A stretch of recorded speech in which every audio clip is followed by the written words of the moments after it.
रहीम अस्सलाम वालेकुम नाजरीन, आप यूट्यूब चैनल देख रहे हैं। मैं इमरान ख़ान हूँ। नाजरीन, मुल्तान की सराउंडिंग में हालात बहुत ख़राब हैं, बहुत ज़्यादा। अभी जो सहाफ़ी हैं उमर दराज गोंदल साहब, उन्होंने आज कुछ वीडियोस शेयर की हैं। कुछ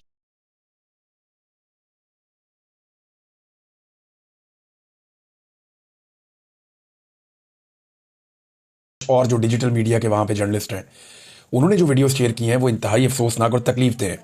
हमारी टीम जो वहाँ मौजूद है, यानी जंग के इलाके में, मुल्तान के एरियाज़ में और इसकी सराउंडिंग में, वो जो मनाजिर भेज रहे हैं वो इंतहाई खौफनाक हैं। बहुत सारी चीज़ें तो हमें डर लगता है कि हम लोगों को दिखाएंगे तो यानी वो ऐसा लगता है कि बच्चे देखेंगे, ख़वातीन देखेंगी तो उन्हें तकलीफ़ होगी। ऐसे खौफनाक मनाजिर जो हैं वो सैलाबज़दा इलाकों से आ रहे हैं और सारा का सारा पोल खोल कर रख दिया डिजिटल मीडिया ने। लोगों ने बताया कि 15 लाशें वहाँ पानी में बह रही हैं मुल्तान के करीब, और उन लाशों को रिकवर करने वाला कोई नहीं है। पानी के अंदर से निकाले कौन? और वो जो लाशें पानी के अंदर बह रही हैं, उनमें बताया कि एक 6 महीने का बच्चा जो है उसकी लाश पकड़ी गई है और एक और शख्स है उसकी लाश बाहर निकली है। एक बच्चा अपनी वालदा की लाश निकाल रहा था।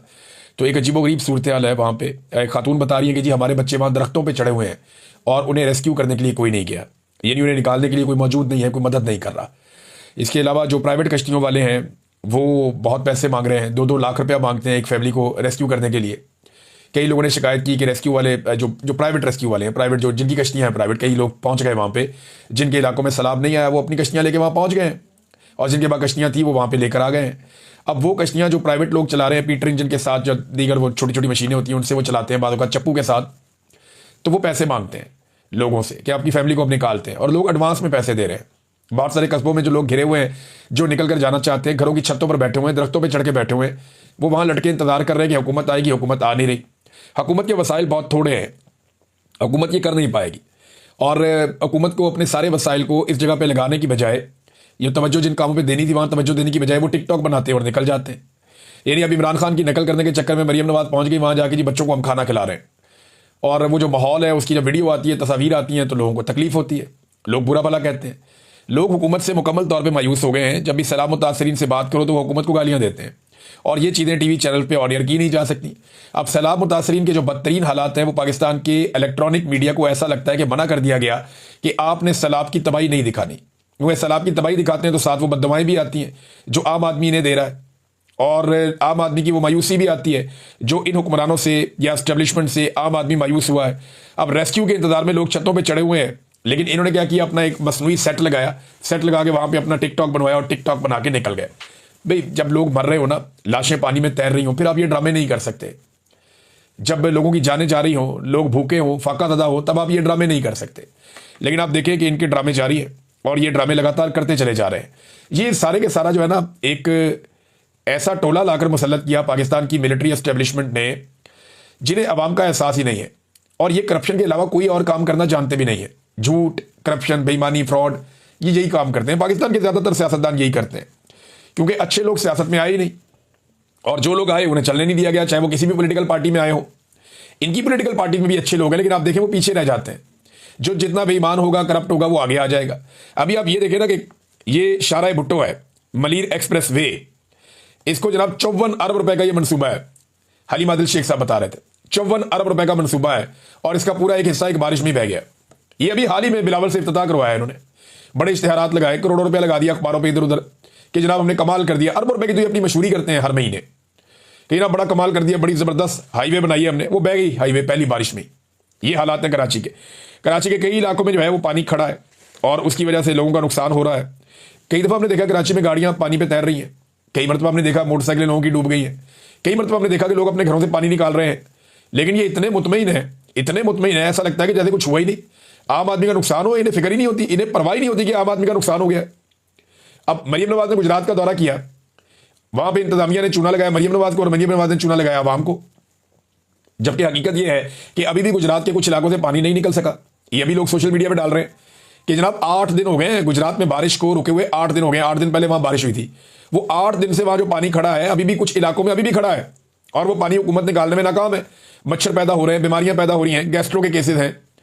तो ये हुकूमत एक नाअहली की पूरी एक दास्तान है, जिनके अंदर कैपेसिटी नहीं, इनकी पूरी तवज्जो अवाम को कुचलने पर रही है। क्यों? देखिए, एक पॉलिटिकल पार्टी पूरी अवाम ही उसके साथ है ना। इन पाकिस्तानियों की बड़ी तादाद उस पॉलिटिकल पार्टी के साथ खड़ी होगी, तो इन्होंने पाकिस्तानियों से दुश्मनी कर ली। अब पाकिस्तानियों को खिदमत करने की बजाय पाकिस्तानियों को मारने के काम पे लग गए। उसी काम में इन्होंने अपने 3 साल 3.5 साल ज़ाया कर दिए, कोई तैयारी किसी चीज़ की नहीं की, अब नतीजा भुगत रहे हैं। गुजरात से 8 दिन बाद भी कई इलाकों से पानी अभी तक नहीं निकला है। और एक वार्निंग नाज़रीन मैं आपको दे रहा हूँ, हालात इतने ख़राब हैं कि हुकूमत के पास गंदम के ज़खायर बहुत कम रह गए हैं। जो पंजाब हुकूमत है उसने एक बड़ी गंदी पॉलिसी अपनाई और उन्होंने किसानों को रोल कर रख दिया, किसानों को मजबूर किया कि वो अपनी गंदम 2,000 रुपये में बेच दें। तो बेचारे अपनी औने पौने गंदम बेच के किसानों ने नुकसान उठा लिया। अब जिन लोगों ने वो गंदम खरीदी उसके बाद माफिया तगड़ा हो गया, अब किल्लत पैदा हो गई गंदम की, और गंदम की कीमत जो है वो 4,000 रुपये तक पहुंच गई है, यानी डबल कीमत हो गई गंदम की, और इससे भी अभी बढ़ती चली जाएगी। वजह यह है कि हुकूमत के पास जो गंदम का स्टॉक है वो नाकाफी है। बहुत सारी गंदम जो है वो फ्लड्स की वजह से ज़ाया हो गई है। हुकूमत के कई सेंटर्स जहां पे उन्होंने गंदम रखी हुई थी वहां भी गंदम ज़ाया हो गई है। तो आटे का एक बड़ा शदीद बहरान पैदा होने जा रहा है गंदम की और आटे की। पाकिस्तान में अब किल्लत रहेगी आने वाले महीनों में, और पाकिस्तान को बाहर से गंदम इंपोर्ट करनी पड़ेगी। अगर आपने अभी गंदम इंपोर्ट ना की या बाहर से गंदम मंगाने का बंदोबस्त ना किया तो पाकिस्तान जो है वो आटे की किल्लत से दो चार होगा। देखिए बचने के लिए कर क्या रहे हैं कि खैबर पख्तूनख्वा में जो आटा जाता है उसकी सप्लाई बंद कर दी गई है, दीगर कई इलाकों में जो आटा जाता है उसकी सप्लाई रोक रहे हैं पंजाब हुकूमत के लोग। और ये शिकवा खैबर पख्तूनख्वा के जो अरकान असम्बली हैं वो कर रहे हैं कि हमारे साथ ये ज्यादती शुरू हो चुकी है और यहाँ किल्लत पैदा की जा रही है। तो जब ये किल्लत पैदा की जाएगी माफिया इसमें इन्वॉल्व होगा और फिर ये ज्यादा पैसे कमाएंगे, ये अपने पैसे को 3 गुना 4 गुना करेंगे।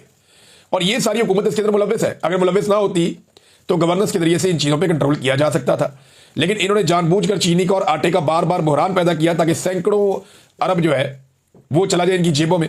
और यही गेम अब ये दोबारा खेल रहे हैं। अब देखें ना, पाकिस्तानी किसान को फायदा नहीं दिया, उसको मजबूर किया कि ओने पोने अपनी गंदम बेचे। अब ये जाएंगे आलमी मार्केट में, वहां से गंदम खरीदेंगे, जो बाहर दुनिया के किसान हैं उन्हें फायदा देंगे, दूसरे मुल्कों को फायदा देंगे, अपने अरबों डॉलर खर्च करेंगे, लेकिन पाकिस्तानी किसान को फायदा नहीं देंगे। यही गंदी हरकत इन्होंने पहले भी की थी और यही गंदी और घटिया हरकत ये दोबारा करने जा रहे हैं। अब मैं जहां गंदम की और आटे की बात कर रहा हूं, ये बात बिलावल से सहाफी पूछना चाहते थे। बिलावल वहां पे एक मीडिया टॉक किया और सहाफी सवाल करना चाहते थे। बाद में सहाफी ने कहा कि सर हमारा सवाल ही आपने नहीं लिया, और वो सहाफी दूसरा कहता रहा कि सर आटा महंगा हो गया, सर आटा महंगा हो गया। और बिलावल ने उनको देखकर मुंह चढ़ाया। ये जरा देखें छोटी सी वीडियो, आप ये देखें, ये मुंह चढ़ा रहा है। ये है सियासतदान? ये देखें, ये सियासतदान लगता है आपको? भी कैसे नमूने लाके आपने मुसल्लत कर दिए हैं, जो मजाक उड़ाता है लोगों का। ये जब असेंबली में चलता हुआ जाता है तो इसकी वॉक देख के बंदा परेशान हो जाता है कि पता नहीं ये दुनिया के किस मुल्क का हुक्मरान है। अजीबोगरीब किस्म के लोग हैं भाई, कहां से लाके ऐसे नमूने पाकिस्तान के ऊपर उन्होंने मुसल्लत कर दिए। जो ज़हनी मरीज इनको मिलता है, जो बाइपोलर का इनको मरीज इनको मिलता है, जो इनको कोई एहसास कमतरी का शिकार बंदा मिलता है, उसको लाकर पाकिस्तानियों पे मुसल्लत कर देते हैं। और भाई कोई नॉर्मल आदमी आपको नहीं मिलता। ये पाकिस्तान की मिलिट्री एस्टेब्लिशमेंट को चाहिए कि पाकिस्तानी अवाम को फैसला कर देते हैं। उनके फैसलों की वजह से ऐसे घटिया और अजीबोगरीब नमूने पाकिस्तान पर मुसल्लत हो गए हैं। ये जरा बिलावल साहब की आप वीडियो दोबारा देखें, ये देखें रोने की एक्टिंग कर रहे हैं सहाफी को, देखे रोते रहो तुम। कैसी बचकाना हरकत है और कैसी घटिया हरकत है। क्या ये हरकत सेफ देती है एक ऐसे आदमी को जिसको एक बड़ी पॉलिटिकल पार्टी का चेयरमैन बनाया गया एक पर्ची के ऊपर कि जनाब ये पर्ची है, अम्मी ने कहा ये बना दो, इनकी वालदा शहीद होगी, इसको बना दो। क्यों भाई, कोई डेमोक्रेसी है मुल्क में या नहीं है? और सारों के सारों ने उसकी गुलामी भी शुरू कर दी। हद है। वैसे अलीमा खानम का एक स्टेटमेंट आया नाज़रीन इमरान खान से रिलेटेड, ये स्टेटमेंट मैं आपके सामने रखता हूं। उन्होंने कहा जी कि आज इमरान खान ने 2-3 बड़े अहम पैगाम दिए हैं। पहले तो इमरान खान और बुशरा बीबी के बारे में बता दूं, क्योंकि इमरान खान की सेहत के बारे में काफ़ी अफवाहें होती हैं। इमरान खान की सेहत माशाल्लाह बहुत ज़बरदस्त है, वो बिल्कुल अच्छी सेहत में है और उनको कोई ऐसा मसला नहीं है। सिर्फ ये है कि हमारी फैमिली ने दरख्वास्त डाली है कि उनका मुकम्मल चेकअप हो, क्योंकि लोग कह रहे हैं कि हो सकता है उनको कुछ दिया गया हो, इसलिए हम मेडिकल चेकअप उनका मुकम्मल करवाना चाह रहे हैं। हाँ, बुशरा बीबी की तबीयत अच्छी नहीं है, उनको चक्कर आ रहे हैं कुछ दिनों से, और उनके लिए आज एप्लीकेशन डाली गई है कि एक स्पेशलिस्ट डॉक्टर आकर उनका मुआयना करे, लेकिन डॉक्टर ने कोई खास ऐसी बात नहीं बताई। तो इसलिए आज बुशरा बीबी के लिए एप्लीकेशन डाली गई है कि स्पेशलिस्ट आकर उनका मुआयना करे, क्योंकि चलते वक्त वो कहती हैं कि मुझे चक्कर आते हैं और उनके लिए अब हमें डॉक्टर चाहिए। ये तो हो गई उनकी सेहत के बारे में दोनों की बात। आगे जो इमरान खान ने जहां से शुरू किया और उन्होंने बड़ी ताकीद करके मुझे कहा और मुझसे पूछा क्या आप उनको बताते नहीं हो कि ये इमरान खान का पैगाम है? मैंने कहा मैं बताती हूं कि ये इमरान खान का पैगाम है। तो कहते हैं फिर आप को क्यों अटैक करते हैं? मैंने कहा ताकि आपकी आवाज़ बंद हो जाए। इसलिए उन्होंने कहा ये यहां से शुरू करो कि जो मैं कह रही हूं वो इमरान खान का पैगाम है। अच्छा, ये इमरान खान साहब ने कहा कि बाहर जब आप जाती हो आपके साथ जो बदतमीजी करते हैं, कभी कोई साफी छोड़ दिया, कभी कोई और बंदा छोड़ दिया, कभी कोई अंडा मार दिया, तो आप बताती नहीं हो ये बात इमरान खान ने की है? वो कहती है मैं बताती हूँ लेकिन आपका पैगाम वो बाहर नहीं आने देना चाहते। तो इमरान खान ने कहा कि अब यहां से शुरू करना जाके कि जो मैं कह रही हूं वो इमरान खान ने कहा है या ये इमरान खान का पैगाम है। इससे उन्होंने शुरू किया कि 1971 में एक सानिया हुआ जिसके अंदर एक शख्स जो जनरल याया खान था, इस वक्त वो इंचार्ज था, मार्शल लॉ इसका था, और पाकिस्तान, मशरकी पाकिस्तान और मगरबी पाकिस्तान दोनों अलग हो गए। कहते हैं कि इस साने के बाद एक हाई लेवल कमीशन बना जिसको हम हमीद रहमान कमीशन कहते हैं। इसके अंदर chief justice of Pakistan, Sindh high court और पंजाब हाई कोर्ट के चीफ जस्टिस इस कमीशन को हेड कर रहे थे। 4 साल उन्होंने लगाए। तहकीकात में कई 100 लोगों को उन्होंने इंटरव्यू किया। उनकी एडवाइजरी टीम में एयरफोर्स, आर्मी और नेवी के नुमाइंदे शामिल थे जिन्होंने उनकी मदद की ये रिपोर्ट तैयार करने में। और इसकी जो फाइनल कंक्लूजन थी उसमें यह था कि जो जनरल याया खान था उसने अपनी ज़ात के लिए, अपने इक़्तिदार को लंबा करने के लिए ऐसे फैसले किए जिनकी वजह से पाकिस्तान टूटा। सबसे आम फैसला यह था कि सबसे बड़ी जमात जो थी जिसके सरबराह मुजीबुर रहमान थे, अवामी लीग, उसको उन्होंने दबाया। मैंडेट को इन्होंने कबूल करने से इनकार किया, मुजीबुर रहमान को जेल में डाला और ये सोच करके मगरबी पाकिस्तान में अपने आप को ज्यादा नशिस्तें दिखाएंगे। और इसके बाद उन्होंने 24 मार्च 1971 को मुजीबुर रहमान के साथ मुज़ाकरात भी किए, लेकिन उसी रात फुल फ्लैज ऑपरेशन शुरू कर दिया जिसमें कहा जाता है कि कई लाखों लोगों की जानें गई और पाकिस्तान टूट गया। इमरान खान यही बताना चाहते थे कि देखिए, एक शख्स जैसे याया खान ने अपने इक़्तिदार की खातिर फैसले किए, आज पाकिस्तान में बिल्कुल वही हालात हैं। इमरान खान कहते हैं कि आप ये देखें कि 9 मई कैसे हुआ। 9 मई में यह कैसे मुमकिन है कि एक ही रात में 10,000 लोगों को शनाख्त करके गिरफ्तार कर दिया गया बगैर तहकीक और बगैर सबूत के। आपने 10,000 अफराद को कैसे पहचान लिया? उसका मतलब है कि यह सब पहले से एक मंसूबा था। जिन लोगों ने इमारतों की सीसीटीवी फुटेज हटाई वही असल किरदार है। इमरान खान के मुताबिक जनरल आसिम मुनीर ने यह सब कुछ इसलिए किया ताकि पीटीआई को खत्म करने की शुरुआत हो। ये एक फॉल्स फ्लैग ऑपरेशन था। इसी बहाने हजारों कारकुनान को गिरफ्तार किया गया, पार्टी का झंडा दबाया गया और जो भी उम्मीदवार खड़ा होता उसे हरासा किया जाता। लेकिन इस सब के बावजूद 8 फरवरी को एक इनकलाब आया। बगैर इंतखाबी निशानात के भी अवाम ने जुल्म के निजाम के खिलाफ वोट डाला और पीटीआई को 2/3 अक्सरियत मिली। मगर अगले ही दिन 9 फरवरी को पूरा इलेक्शन चोरी कर दिया गया। इमरान खान याद दिलाते हैं कि कमिश्नर रावलपिंडी ने खुद कहा था कि मेरा ज़मीर गवारा नहीं करता, 50-50 हज़ार वोटों पर पीटीआई जीत रही थी, लेकिन हमने इनके नताइज बदल दिए। बाद में बताया जनाब कमिश्नर का दिमाग खराब हो गया, फिर उसे गायब कर दिया गया। आज कोई मीडिया पूछते नहीं वो कहां है। इसके बाद 9 मई के केसेस के नाम पर मजीद सजाएं देना शुरू हुई। अब पीटीआई की जीती हुई नशिस्तें भी एक एक करके छीनी जा रही हैं। मिसाल के तौर पर एजाज चौधरी को नाअहल करके इनकी सीट राणा सनाउल्लाह को दे दी गई। इसी तरह नाजायज, नाअहली और झूठे मुकदमात के जरिए नशिस्तों पर कब्जा किया जा रहा है। इमरान खान ने कहा कि आप इन लोगों की हुकूमत को जायज हैसियत ना दें। हालिया ज़िमनी इंतखाबात के बारे में उन्होंने कहा कि ये लोग पहले अवाम को नाजायज़ सजाएं देकर नशिस्तें छीनते हैं और फिर इन्हीं नशिस्तों पर दोबारा इंतखाबात करवाकर कब्जा कर लेते हैं, इसलिए इनको जायज़ तस्लीम ना किया जाए। आखिर में इमरान खान ने कौमी असम्बली के तमाम अरकान को खराज तहसीन पेश किया जिन्होंने अपनी कमेटियां छोड़ दी। उन्होंने कहा कि अरकान असम्बली ने इस्तीफा दे दिया, अपनी मुराद वापस कर दी। अब इमरान खान ने आज जो नई हिदायत दी है उनके मुताबिक सेनेट की तमाम कमेटियों से भी इस्तीफा दिया जाए। जितने भी सेनेटर्स किसी कमेटी में बैठे हैं सब कमेटियों से अलग हो जाए। ये इनकी आज की हिदायत है। और साथ ही कहा कि कुछ दिनों बाद मैं अगला लायामल दूंगा। तीसरा नुकता, इमरान खान फिक्रमंद थे खैबर पख्तूनख्वा में जारी ऑपरेशन। उन्होंने कहा कि यह ऑपरेशन फौरन रोका जाए। बादी में जब एएनपी की हुकूमत में ऐसा ऑपरेशन हुआ था उसका नतीजा उल्टा निकला था। इस तरह के ऑपरेशन में पुलिस के एहलकार भी शहीद हो रहे हैं, दूसरी तरफ आम लोग भी मारे जा रहे हैं। इससे दहशतगर्दी मजीद बढ़ेगी, कम नहीं होगी। 2004 से पहले पाकिस्तान में ऐसी सूरत नहीं थी। दहशतगर्दी इस वक्त बढ़ती है जब आप अपने लोगों पर बमबारी करते हैं और बेगुनाह शहरियों को मारते हैं। फिर उन्होंने अफगानिस्तान का जिक्र किया, हमारा बरादर इस्लामी मुल्क है, अगर आप उन पर बमबारी करेंगे तो ये बिल्कुल गलत होगा। वो 3-3 नस्लों से यहाँ रह रहे हैं, आपने उनको बेइज्जती के साथ जबरदस्ती मुल्क से निकाला, ये अपने भाइयों की तौहीन है। इमरान खान ने रसूलुल्लाह सल्लल्लाहु अलैहि वसल्लम की हिजरत की मिसाल दी कि मदीना के लोगों ने अंसार बनकर महाजिरीन के घरों में जगह दी और आज आप अपने भाइयों को धक्के देकर निकाल रहे हैं। ये इमरान खान के लिए बहुत दुख की बात है। अफगान सफीर को वापस आने की इजाजत नहीं दी गई, ये भी ज्यादती है। इस पर इमरान खान नाराज थे। फिर इमरान खान ने ड्रोन हमलों की बात की कि ये पाकिस्तान और अफगानिस्तान में बिल्कुल खत्म होने चाहिए, सिर्फ मुज़ाकरात से अमन आ सकता है। इमरान खान ने कहा कि जनरल आसिम मुनीर सिर्फ एंटी तालिबान लॉबी को खुश करने के लिए ये सब कर रहे हैं। जहां जंग नहीं है वहां जंग बना रहे हैं ताकि हालात खराब हो जाएं और उन्हें संभालना मुश्किल हो जाए। इमरान खान ने कहा कि तमाम एमपीएज और एमएनएज इसके खिलाफ मिलकर आवाज उठाएं और अमन कायम करने के लिए खड़े हों। सैलाब मुतासरीन के बारे में इमरान खान साहब ने कहा कि लोग एक तरफ सैलाब का सामना कर रहे हैं और दूसरी तरफ ऑपरेशन का। ये बहुत बड़ा जुल्म है, जिम्मेदारी आप सब पर है कि मिलजुल कर इसका हल निकालें ताकि खैबर पख्तूनख्वा में अमन कायम हो। ये नाज़रीन अलीमा खानम ने इमरान खान साहब का पैगाम पहुंचाया और अली बिन गंडापुर साहब को इमरान खान साहब ने इससे पहले कहा था कि आप पहुंचे अफगानिस्तान।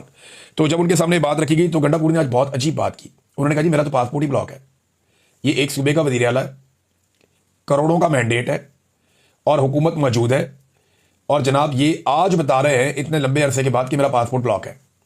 ये पासपोर्ट खुलवाने के लिए उन्होंने कोई इकदाम किए, किसी अदालत से रुजू किया। एक इतने बड़े आईनी ओहदे के ऊपर बैठे हुए शख्स का पासपोर्ट क्या ब्लॉक रह सकता है? अली बिन गंडापुर हर थोड़े अरसे के बाद इस कौम को एक नया लतीफ़ा सुना देते हैं। कभी वो कहते हैं मैंने इतने सारे पहाड़ क्रॉस किए जो कोई एसएसजी कमांडो भी नहीं कर सकता। ये काम, क्योंकि मैं वहां पे 2 साल इन पहाड़ों पे चढ़ता रहा हूं और बहुत सारे दोस्त हैं जो वहां पे ट्रेल के ऊपर जाते हैं, वो कहते हैं ये ह्यूमनली पॉसिबल नहीं है, सुपर ह्यूमन बीइंग भी, सुपरमैन भी ये नहीं कर सकता जो अली अमीन गंडापुर ने कर दिया। फिर 8 जिले क्रॉस करके वापस वो पहुंच गए और आईजी से डर के वो सारी रात बारिश में छुपे रहे। ये अजीबोगरीब किस्म की बातें अली अमीन गंडापुर हमें बताते हैं। फिर डी चौक से बुशरा बीबी को ले जाने की कहानी जो उन्होंने सुनाई वो भी किसी को समझ नहीं आती आज तक। और अब उन्होंने एक नई कहानी सुना दी कि मेरा पासपोर्ट ही ब्लॉक है। यार ये कैसे हो सकता है? एक वजीर आला का पासपोर्ट ही ब्लॉक है और वो खुलवा नहीं पाते। देखिए ये तो एक बहुत बड़ा मजाक है कि एक वजीर आला का पासपोर्ट ब्लॉक है, उससे बड़ा मजाक ये है कि वो वजीर आला शिकायत लगा रहा है कि जी मेरा पासपोर्ट ब्लॉक है। और भाई इस वजीर आला के पास इतना इख्तियार है और इतनी ताकत है, एक आईनी होता है कि इसका पासपोर्ट तो 10 मिनट के अंदर वजीर दाखिला को खुद लेकर इसके पास जाना चाहिए। लेकिन मुझे नहीं समझ आती कि अली अमीन गंडापुर साहब कहां से कहानी बनाते हैं और कौन इन्हें बनाकर देता है और किस तरह ये कहानी इतने कॉन्फिडेंस के साथ सुना भी देते हैं। हैरत होती है मुझे। नाज़रीन 2 खबरें और देता हूं। एक तो सेनेट की कायमा कमेटी बराए इत्तलात व नशरियात ने अडियाला के बाहर जो सहाफ़ी पे एक तशद्दुद का वाक़या हुआ उस सहाफ़ी को तलब कर लिया है। लेकिन याद रखें कि इस सहाफ़ी ने सियासी क़यादतों के लिए इमरान खान, बुशरा बीबी, इमरान खान की बहनों के लिए खंजीर का, भगोड़े का, भगोड़ी का, इस तरह के अल्फाज बहुत इस्तेमाल किए, बड़ी घटिया ज़ुबान इस्तेमाल की हुई है। एक ऐसी सियासी जमात जिसके करोड़ों कारकुन हैं, उनके लीडर्स को आप गालियां देंगे तो फिर रिएक्शन आएगा। लेकिन ये नहीं होना चाहिए था। जो कुछ भी हुआ ये सारी एपिसोड ठीक नहीं है। ये कौन सी सहाफत है, समझ से बाहर है। मगर इसी दौरान जो है वो तशद्दुद की बिल्कुल हमायत नहीं की जा सकती। जहां पे आप घटिया और गंदी जुबान और जाती किसी के ऊपर जाती नौयत के हमलों की आप हमायत नहीं करते, वहीं पर आप तशद्दुद की हमायत बिल्कुल नहीं कर सकते। वो भी नहीं होना चाहिए। दर्जनों सहाफ़ी जो है वो शहीद हो चुके हैं। उनमें से किसी मामले को सेनेट की कायमा कमेटी ने क्या उठाया, यानी बहुत सारे सहाफ़ी, अरशद शरीफ शहीद को शहीद किया गया, आरिफ हमीद भट्टी साहब हैं, साबिर शाकिर हैं, मुईद पीरज़ादा हैं, जमील फारूकी साहब हैं, समी इब्राहिम साहब हैं, सदीक जान साहब हैं, हारून रशीद साहब हैं और या मकबूल जान साहब हैं। मैं आपके सामने बैठा हूं। जुबैर अली खान साहब हैं, ज़हीम लगारी साहब हैं, शाकिर इवान साहब हैं, वजाहत सईद साहब हैं, समीना पाशा हैं, खालिद साहब हैं, हबीब अकरम साहब हैं, अकबर बाजवा हैं, अयाज अमीर हैं, मुतीउल्लाह जान हैं, अहमद फरहाद हैं, काशिम अब्बासी हैं। मैं कितने नाम लूँ आपके सामने। ये सारे नौकरियों से निकाले गए। इन सबको नौकरियों से निकाला गया। बहुत सारों को मुल्क से बाहर जाना पड़ गया है। लोग अभी कमर मेकन साहब हैं, वो भी पाकिस्तान छोड़कर बाहर चले गए। बहुत सारे, अगर मैं आपको रिपोर्टर्स के नाम बताऊं ना तो आप गिन गिन के थक जाएंगे। जिन्होंने कंप्रोमाइज नहीं किया उन सबकी नौकरियों से इनको फारिग कर दिया गया। एडिटर्स को फारिग कर दिया गया। एंकर्स तो आपको नजर आते हैं ना, बाकी लोग आपको नजर ही नहीं आते। बेतहाशा जुल्म किया गया। लेकिन कभी कायमा कमेटी ने बुलाया, पूछा? कभी नहीं बुलाया। मैं और शहीद अरशद शरीफ इस कायमा कमेटी में गए थे। हमने जाकर सारे हकायक रखे थे। टके की इनकी औकात नहीं है, कुछ नहीं कर सके थे। उसके बाद साबिर शाकिर भाई ने बाहर से बैठ के इस कायमा कमेटी को सारा कुछ बताया। बार बार इनको लेटर देके हर चीज इनको भेजी हमने। टके का इनकी औकात नहीं है, इन्होंने कोई काम नहीं किया था, ना ये अब कर पाएंगे। जिनकी औकात है वो ओहदों पे बैठते जा रहे हैं। देखिए एक और खबर आई है, ये एक और मेजर जनरल है, इनको नौकरी मिल गई है। बहुत बहुत मुबारक हो, बहुत बहुत मुबारक हो। जैसे लॉटरी लगती है किसी की, वैसे ही इन जर्नलों को नौकरियां मिलती हैं सिविल इदारों के अंदर। मेजर जनरल अबू बकर शहबाज एडिशनल सेक्रेटरी वजारत दफाई पैदावार तैनात हो गए। मेजर जनरल अबू बकर शहबाज को 3 साल के लिए डेपुटेशन पर तैनात किया गया है। नोटिफिकेशन जारी कर दिया गया। वजारत दाखिला के